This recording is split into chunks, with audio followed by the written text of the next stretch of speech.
Ganteng kali Opung Parmelak, mirip kali sama Rustam Effendi tersangka klaster pertama.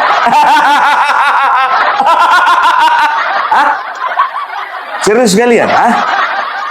Lebih mirip mana? Lebih mirip sama Rustam Effendi atau lebih mirip sama Juragan Kambing? Juragan Kambing kan topinya juga kayak gini kan?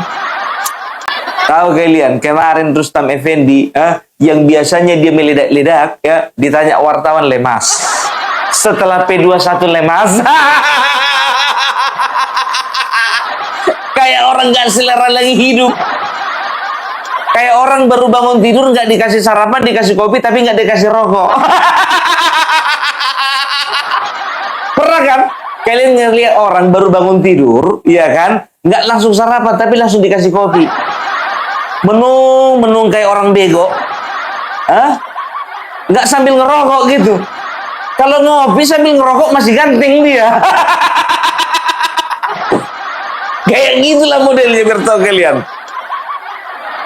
Biasanya kan begitu dia kan, biasa meledak-ledak dia kan. Siapa bilang? Kalau gue yakin ijazah Joko Widodo gak ada. Palsu, pasti palsu. Apaan orang dibikin pasar pramuka? Gua tahu siapa yang bikinnya. Gua tahu orang-orangnya. Praktik lo tuh, Eko Sulistyo tuh. Udah, gue juga yakin kok, juga udah bilang kemarin kalau itu palsu. Kemarin ditanya sama wartawan lemas. Pokoknya setelah P21 buka-buka mencret orang ini semua. Rustam Effendi, Resuryonya begitu juga, sama Kozinudin juga, Repli Harun, apalagi Ugroseno. Apa katanya kemarin?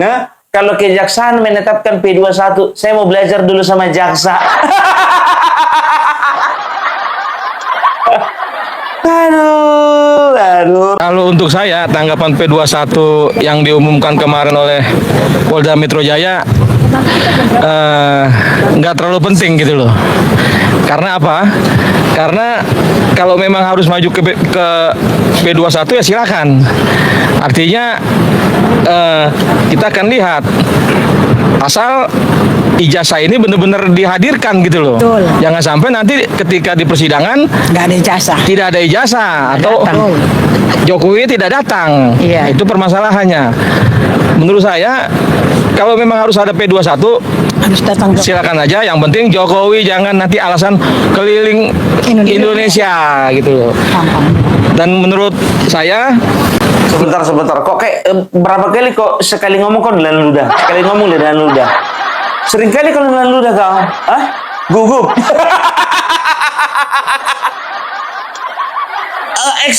Ekspresinya kurang.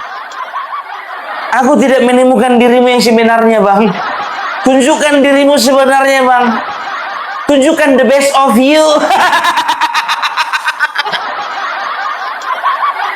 Mana semangatnya? Semangat kakak. Semangat Rustam. Mana pasar pramuka? Gua udah tahu. Mana yang kayak gitu, gaya-gaya begitu bikin dulu. Jadi gak semangat awak nonton kawan ini. Harus P21 agar membuktikan kalau tapi keaslian ijazah itu jangan dilarikan ke pencemaran nama baik dengan kembali seperti halnya peristiwa Bambang Tri. Nah, kalau itu terjadi artinya inilah kriminalisasi yang dilakukan oleh Jokowi dan institusi Polri. Sebentar dulu. Kemarin Resuryo mengatakan bahwasanya dia yakin nggak akan P21. Nah, tapi kalau kau bilang ya lebih baik P21, harus P21. Ini kuasa hukum kalian beda ya? Oh, ya iyalah, pemahaman kalian beda klaster pertama, beda klaster kedua. Iya. Tolonglah koordinasi kalian kalau dalam menyatakan statement itu.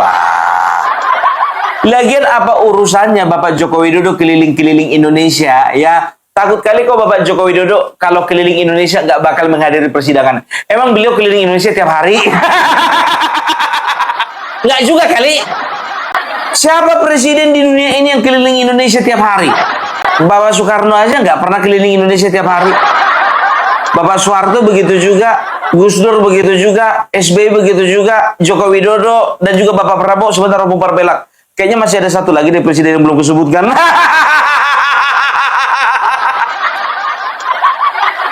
Aduh, udahlah, jangan pernah kalian menarasikan sesuatu yang tidak benar, ya. Dan juga kalian itu mengkerdilkan Bapak Joko Widodo. Contoh beliau misalnya lagi di NTT, katakanlah 2 minggu lagi persidangan, katakanlah 2 minggu lagi persidangan, ya kan? Beliau pasti akan bisa reschedule. Iya kan, dikirimlah surat ke persidangan bahwasanya Bapak Joko Widodo tanggal 26 harus hadir ya di persidangan. Udah, kalau misalnya ada jadwal tanggal 26 geser ke tanggal 29, gampang kan? Gampang, nggak ada alasan. Emang dasar lunya aja yang ketakutan. Dan kalian tahu, kemarin orang ini sudah pergi kemana-mana kan? Komnas HAM udah pergi, ditolak. DPD pergi, ditolak. Ke DPR pergi, nggak dapat respon. Kemana-mana orang itu sudah menjelajah. Kan begitu. Pokoknya masih ingatlah si Rismon itu. Pokoknya si Rismon masih ingatlah momen-momen itu. Saat-saat di mana mereka bersama. Pergi ke UGM, Komnas HAM, pergi ke DPD, sampai ke rumah Kasmujo. Dan kalian tahu, karena mereka sudah kehilangan akal, Michael Sinaga memutuskan untuk pergi ke kantor DPP PDI Perjuangan.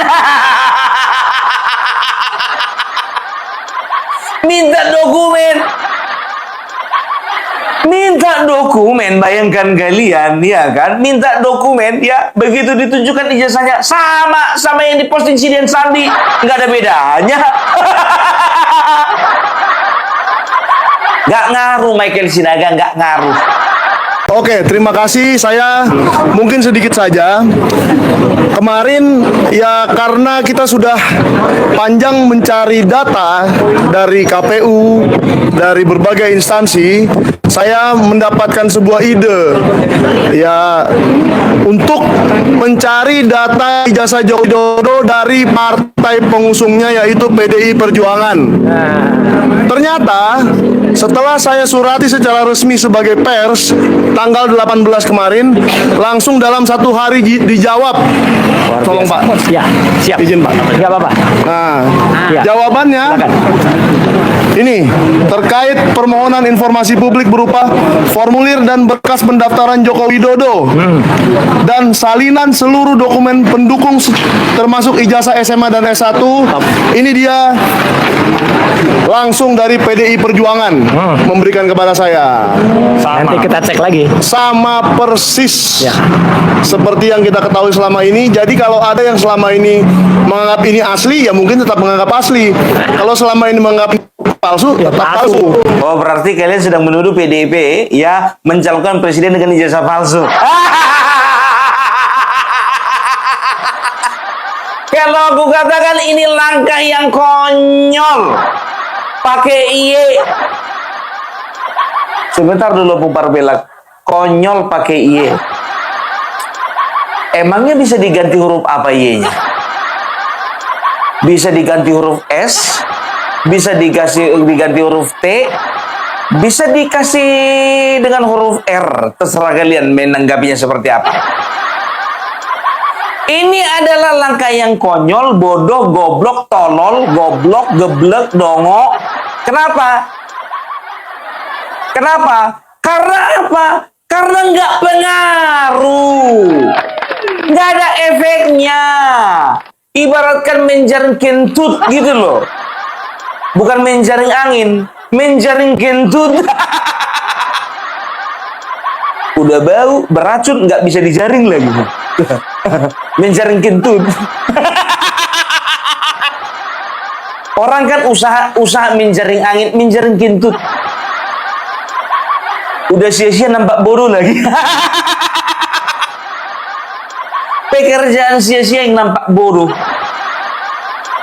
Bodoh bagi kelompok mereka, bodoh bagi kelompoknya PDIP. Kenapa bilang? Kalau PDIP ngasih dokumen itu, ya, kalau memang betul-betul ya mereka ingin merespon, ya, bahwasanya kelompoknya Roy Suryo ingin membuktikan bahwasanya ijazah Bapak Joko Widodo betul-betul yang dipakai selama ini palsu, berarti PDIP bisa kena.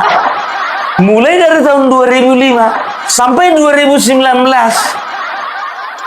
Berarti PDIP harus bertanggung jawab. Aduh, ya, aku jujur aja ku bilang ya. Aku minta tolong dulu ya kan. Aku minta tolong dulu. Tolong dulu sampaikan dulu ke PDIP ya, yang dekat-dekat sana lah rumahnya, dekat kantornya, ya kan.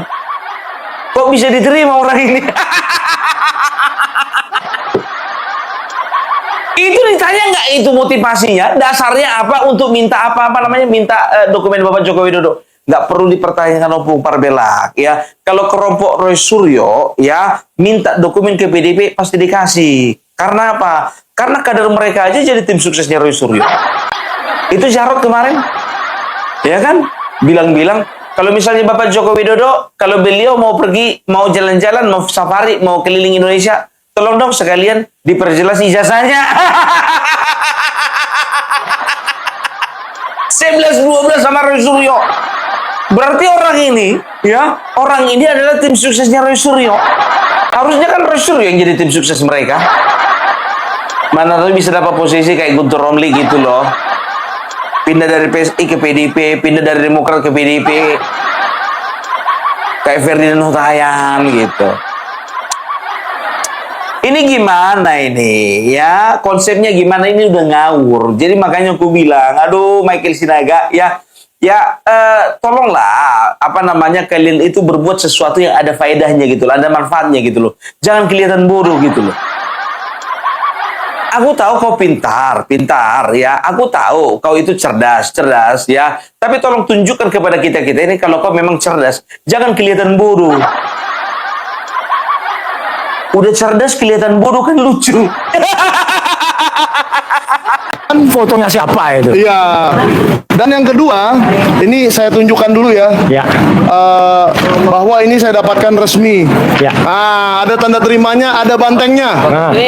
Ya, langsung ada bantengnya, PDI Perjuangan. Ya. Saya dapatkan secara resmi dari kantor DPP PDI Perjuangan. Yes.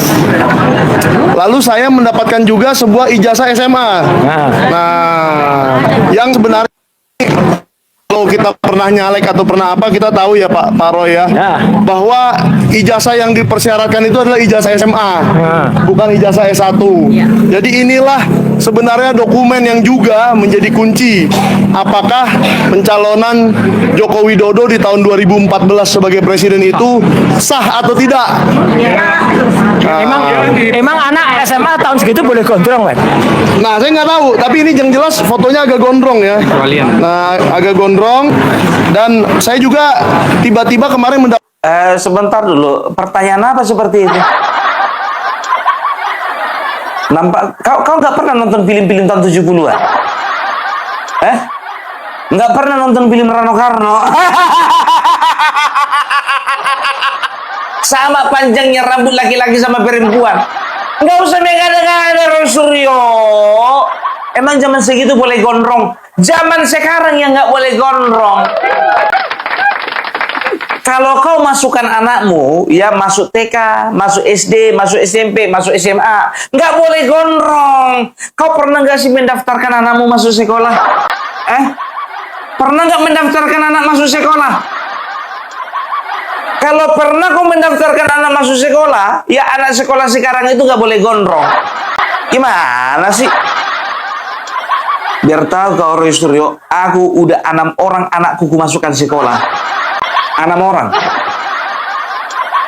Udah 65 tahun umurku sekarang, biar tahu kau. Masih ingat aku, satu pun dari anakku yang 6 itu ya, nggak ada yang diizinkan gondrong. Kenapa Opung Parbelak tahu? Karena Opung Parbelak punya anak.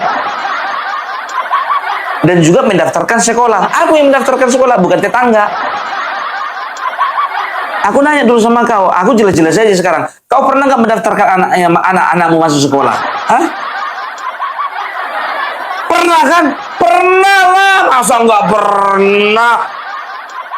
Kau tanya dulu sama Refli Harun, pernah nggak dia itu masukkan anaknya sekolah? Tanya dulu sama siapa namanya itu, Abdul Ghafur Sengaji, pernah nggak masukkan anaknya sekolah? Tanya dulu sama Ugro Sino, pernah nggak masukkan anaknya sekolah? Tapi kalau dulu zaman filmnya Rano Karno masih Rimeja, anak sekolah kalau kau tengok di TV-TV itu gondrong itu. Kok heran kau? Dibilang nggak nonton TV, kau nggak mungkin kau anak orang kaya. Iya kan? Kau kan anak orang kaya. Nggak mungkin kau nggak nonton TV. Mana mungkin kaya? Kenapa nggak mungkin dia nggak kaya? Sedangkan di rumahnya ada di Jogja parabolanya ada 8. Dapatkan banyak data tentang SMPP tahun 1985, ternyata nggak seperti ini capnya. Tapi Iya, nanti kita nanti kita bahas anu lagi. lebih panjang, itu terlalu panjang. Oke. Dan yang terakhir, ada satu, ini juga informasi publik, Pak. Baru kali ini ada caleg gagal, menteri gagal, yang mengomentari presiden yang berhasil. Caleg gagal, menteri gagal, pengacara gagal, komisaris gagal, mengomentari presiden yang berhasil. Baru ini kejadian di negara ini, biar tahu kalian. Lucu ya? Itulah Indonesia. Itulah Indonesia.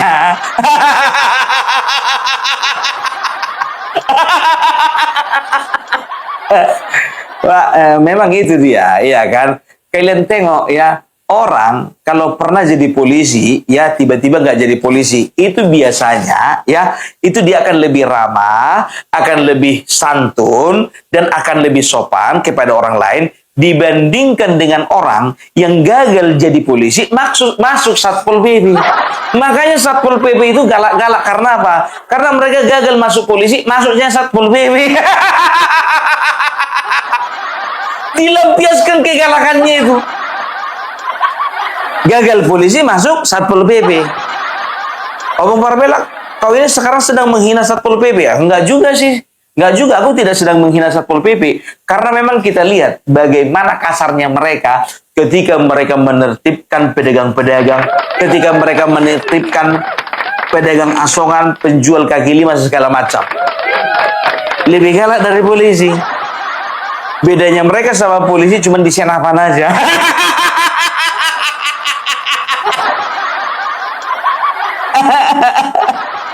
Loh, kan iya, ya aku disclaimer aja lah. Nggak jarang kayak di Medan ini, banyak kali gaya-gaya orang ini. Tapi oknum, nggak aku bilang semua Satpol PP, oknum. Pandai kau pupar bel biar jangan kena somasi. Harus pandai. Namanya juragan kambing, pandai. Karena tidak akan dipakai lagi ya. Iya. Ini adalah tim nasional Joko Widodo Yusuf Kala tahun 2014. Ada seorang yang selalu disayangi oleh Bang Rustam Effendi, disebut terus ya, dan namanya ada di paling atas. Oke, siapa? Sebagai penggerak relawan, Eko Sulistyo. Artinya orang itu ada dan terlibat. Nah, artinya dia memiliki tempat spesial di dalam tim ini. Artinya ada benang merah ya? Benang merah. Jadi kalau memang Polda Metro Jaya kepingin keterangan mengenai ini, ya mungkin dari situ juga bagus ya. Bagus juga, ya bagus juga untuk didalami. Dan kalau Polda Metro Jaya ingin, ya saya akan berikan dokumen ini. Ini aja, jangan yang lain ya. Supaya ada nama-nama yang mungkin bisa Alah, dokumenmu itu bukan dokumen apa-apa itu. Nggak berarti dokumenmu itu. Nggak ngaruh. Kalau 2014 contohnya kalian permasalahkan ijazah Bapak Joko Widodo, ya ijazah wakilnya dipermasalahkan juga dong. Iya kan? Yusuf Kala permasalahkan dong ijazahnya, masa cuma presidennya doang? Gimana sih? Masa presiden yang sekarang berani kalian wakil presidennya kalian permasalahkan ijazahnya, presidennya enggak? Sementara yang kemarin 2015 masalah apa ijazah presidennya kalian permasalahkan, ijazah wakilnya enggak? Adil dong.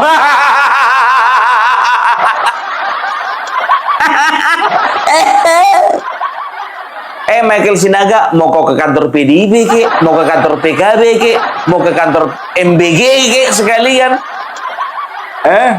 Itu nggak ada faedahnya aku bilang. Seperti usaha menjaring kentut. Ya iyalah, mengatasnamakan Dewan Pers. Aduh,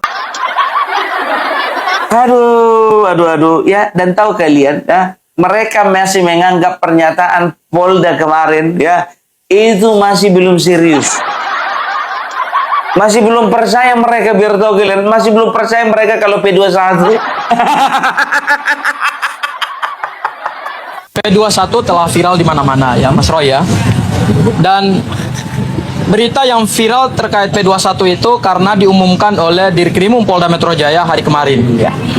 Kami sudah mengamati secara seksama, itu hanya dalam kurung waktu 1 menit lebih ya Mas Roy ya. Malah kurang, 57 detik. Ya, 57 detik Dirkrimum menyampaikan informasi itu kepada awak media. Dan ada 2 substansi yang beliau sampaikan. Substansi yang pertama adalah penyidik tidak lagi perlu melengkapi berkas perkara berupa petunjuk-petunjuk yang diberikan oleh jaksa. Dan yang kedua adalah Polda Metro Jaya segera menyiapkan agenda untuk segera melakukan koordinasi penyerahan tersangka dan barang bukti. Dalam pernyataan pers yang disampaikan Dirkrimum kemarin, tidak ada satupun kalimat yang eksplisit dari Dirkrimum bahwa berkas perkara atas nama para pejuang kami, Mas Roy dan Bu Tifa, itu sudah dinyatakan P21. Ya, sehingga informasi kemarin menurut kami itu belum mewakili satu informasi yang komprehensif terkait dengan status berkas perkara. Kenapa kami berpendapat seperti itu, rekan-rekan media? Perlu kita ingat bahwa ini perkara mantan presiden. Dan dari sisi hukum pidana, ini kualifikasi deliknya adalah kualifikasi delik propria, yaitu yang melaporkan adalah mantan presiden dan yang dilaporkan ini adalah mantan menteri. Jadi orang dengan posisi yang luar biasa di Republik ini saling berhadapan dengan proses hukum. Kok bisa pengumuman P21 oleh Dirkrimum belum memberikan kejelasan status berkas perkara ini? Jadi kami menganggap bahwa pengumuman yang disampaikan Dirkrimum itu belum memberikan kepastian hukum. Duar.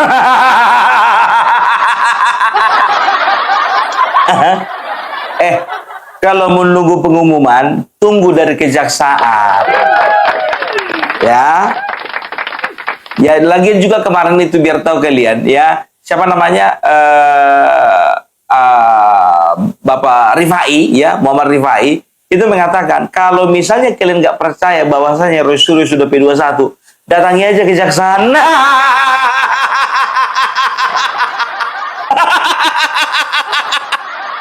Sekarang kan begini, P21-nya kalian itu sebetulnya beberapa waktu yang lalu kan sudah ditetapkan, tapi belum diumumkan, kan begitu. Analoginya seperti ini, misalnya seorang guru lagi nyusun nilai, ya kan, untuk pengambilan rapot, kan, ranking 1 ini, 2 ini, 3 ini, 4 ini, 5 ini, kan begitu. Selesailah rapornya itu katakanlah hari Kamis malam, ya kan, mau dibagikan hari Sabtu. Nah, sekarang begini, statusnya ranking 1, 2, 3, 4, 5 itu, ya, dan seterusnya, itu sudah ada belum? Udah. Kan begitu, sah nggak sah? Karena apa? Udah ditandatangani sama si ibu, kan begitu. Kapan dibagikan? Hari Sabtu, kan begitu. Tinggal pengumumannya saja, kan begitu. Kalau keesokan harinya, contoh dikasih bocoran. Kalau misalnya dikasih bocoran, ya, anak-anak ke depannya ibu harap ya bisa lebih baik lagi ya. Hari Sabtu ibu akan bagi rapot dan panggil orang tua. Anak-anak mulai jahilkan, Bu, siapa ranking 1-nya? Ranking 1-nya si Roy. Ranking 2-nya Bu, Suryo. Ranking 3-nya Tifa. Ranking 4-nya Bu, Ibu Rustam. Ranking 5-nya Effendi. Ranking 6 siapa Bu? Refli. Ranking 7 Harun. Ranking 8 Bu siapa Bu? Ranking 8 Rizal. Ranking 9 Bu Fadila.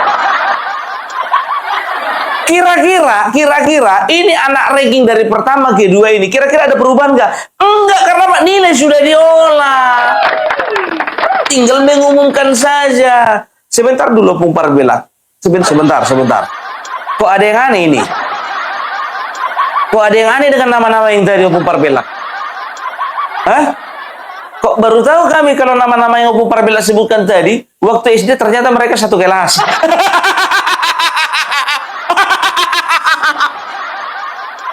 Sama wali kelasnya. Itu kan contoh umpamanya.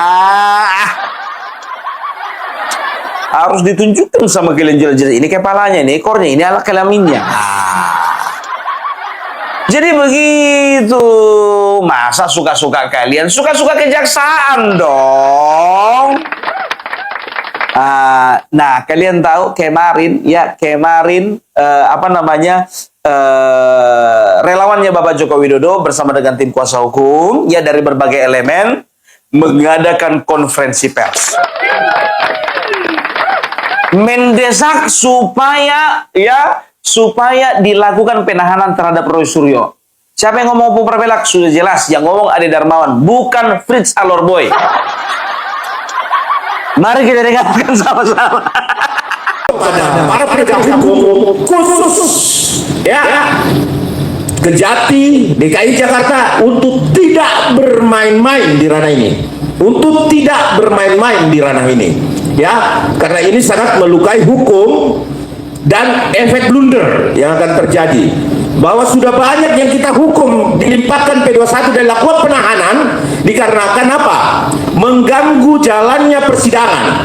Nah, siapa yang akan menjamin bahwa persidangan saudara Roy Suryo dan tim apabila tidak dilakukan penahanan akan berjalan sesuai dengan apa adanya? Nah, justru itu ada beberapa poin utama yang akan saya sampaikan di sini, yaitu poin-poin penting ya. Poin utama adalah perkara telah dinyatakan P21. Itu dulu ya. Karena ketegasan dari Polda Metro sudah dilakukan bahwa tidak ada lagi yang harus dipenuhi. Terus status P21 harus segera dilanjutkan dengan pelimpahan perkara ke pengadilan, bukan berhenti di tengah jalan. Ini yang kita ragukan ini. Sehingga pihak-pihak yang berusaha mengamputasi ini, saya mengingatkan kembali bahwa hati-hati ya bermain di ranah ini, karena apapun itu baik buruk, lama ataupun secara dekat akan ketahuan. Dan ingat, musuh bagi orang yang bermain-main dengan hukum adalah rakyat itu sendiri yang sudah sangat banyak dilukai, dianaktirikan, tumpul ke atas dan tajam ke bawah. Ini yang tidak boleh kita lakukan. Kenapa? Karena menjaga NKRI adalah harga mati bagi hukum, penegakan hukum di Republik ini. Terus yang ketiga adalah tidak boleh ada penundaan, pembiaran atau mengesampingkan perkara karena tekanan politik, ya, pengaruh kekuasaan atau kepentingan tertentu. Dan kami mengetahui pihak-pihak yang mencoba bermain di ranah ini, ya. Proses hukum ini masih panjang dan masih dapat potensi celah yang dapat dimanfaatkan oleh pihak-pihak tertentu, ya. Kekhawatiran terhadap intervensi permainan perkara atau praktik, ya, mafia peradilan hanya dijawab dengan sikap tegas, transparan, dan akuntabel. Aparat penegak hukum wajib memastikan perkara ini berjalan sampai tuntas sesuai hukum yang berlaku. Berani Bersatu, tim hukum Bapak Insinyur Joko Widodo, THMP, pengacara Mawar, dan seluruh aliansi tergabung dari tim hukum Bapak Insinyur Joko Widodo menghormati asas praduga tak bersalah dan tidak melakukan penghakiman terhadap siapapun. Ingat ya, penghakiman terhadap siapapun. Yang notabene bukan tersangka, tempatkanlah dia sebagai seorang korban. Yang tersangka, maka tegakkan hukum untuk menghindari blunder, maka segera dilakukan penahanan. Penentuan bersalah dan atau tidak bersalah sepenuhnya merupakan kewenangan pengadilan, bukan kewenangan politik, ya. Terus biarlah hakim yang memutus. Negara wajib mengadili perkara ini di bawah dan di kemuka persidangan. Ya, kalimat kuncinya adalah perkara yang telah P21 wajib diuji di persidangan. Jangan ada hukum yang tajam ke bawah. Sekali lagi kami tegaskan, tumpul ke atas. Tidak boleh ada ruang bagi intervensi.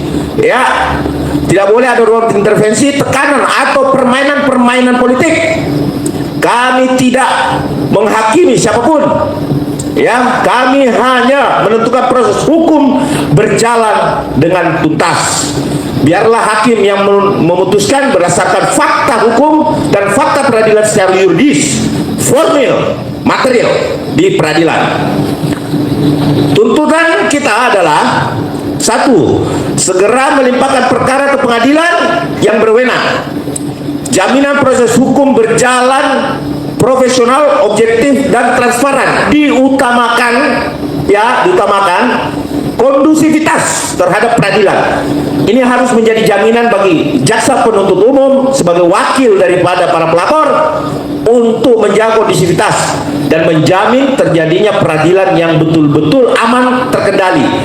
Sehingga ini yang membuat satu acuan bahwa kami melihat bahwa apa yang dilakukan para tersangka ini sudah mulai mengamputasi hukum, dan riak-riak itu akan terjadi, dan saya yakin ini bisa saja akan mengganggu persidangan, sehingga sangat patut jaksa menentukan sikap dengan tegas di sini, ya, utamanya aspidum, ya. Ya, saya ingatkan itu, tegaskan persamaan di hadapan hukum, equality before the law. Nah, itu dari saya, dan rekan-rekan yang lain tentunya akan memiliki pandangan-pandangan karena beliau adalah advokat senior semua yang malam melintang di dunia hukum, yang tentunya kita tidak perlu lagi untuk meragukan hal itu karena banyak sekali yang kita tangani hal serupa dan itu dilakukan penahanan. Nah, ini menjadi tangan politik yang membuat hal-hal ini menjadi tidak laku penahanan. Ini sangat layak dilakukan penahanan karena tidak ada berjati. Udah jelas kan kalian kan? Udah jelas kalian dengar kan? Dia minta supaya penegak hukum jangan bermain-main. Dan dengan tegas Ade Darmano mengatakan, ya, jangan sempat penguasa ikut campur. Rakyat akan menilai buruk kalau sempat ada penguasa ikut campur. Kau jangan galak kali lah, Bang. Ah, langsung kayak gitu kawan ini, ah. Ganteng kali abangku ini kalau lagi marah.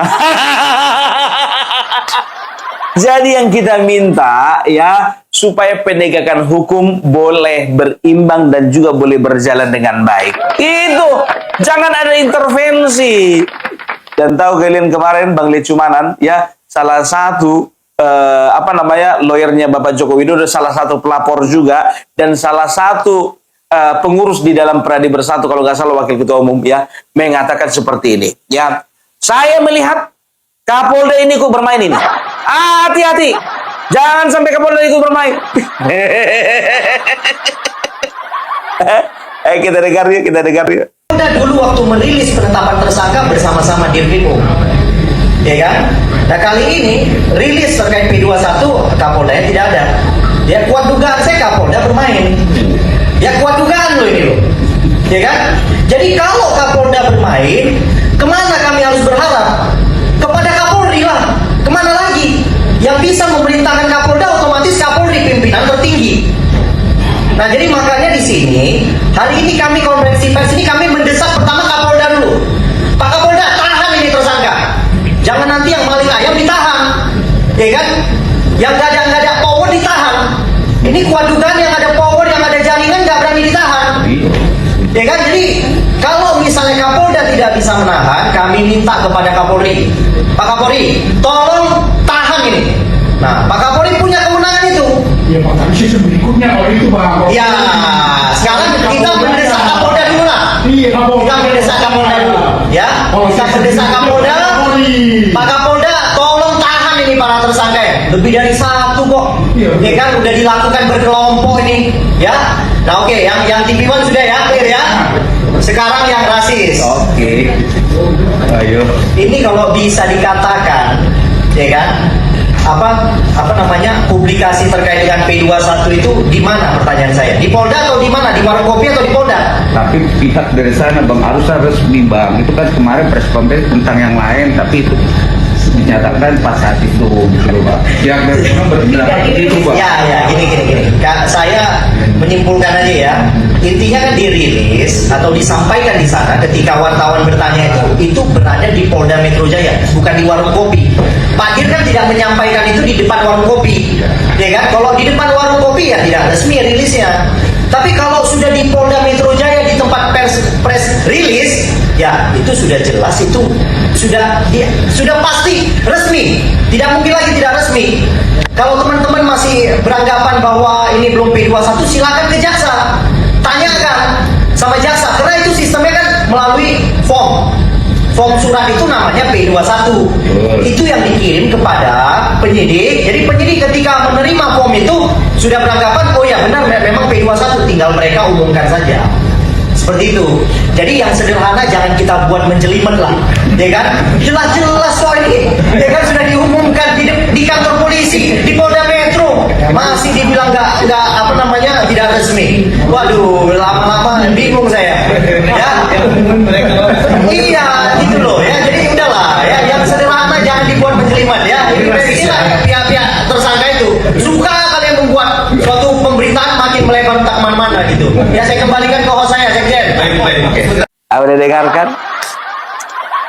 Jadi hati-hati Pak Kapolda ya. Bukan cuman mereka aja yang ngancam Bapak Kapolda. Oh, Bu Parbela juga udah ikut ngancam kemarin kan. Masyarakat jangan sampai nggak percaya lagi sama Polda Metro Jaya. Oke? Nah, jadi itulah dulu sedikit mengenai permasalahan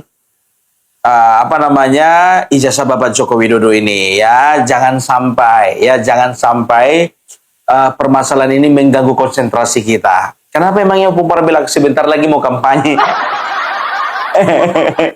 Aku nggak mau konsentrasiku cuma ngomongin masalah Roy Suryo aja terus.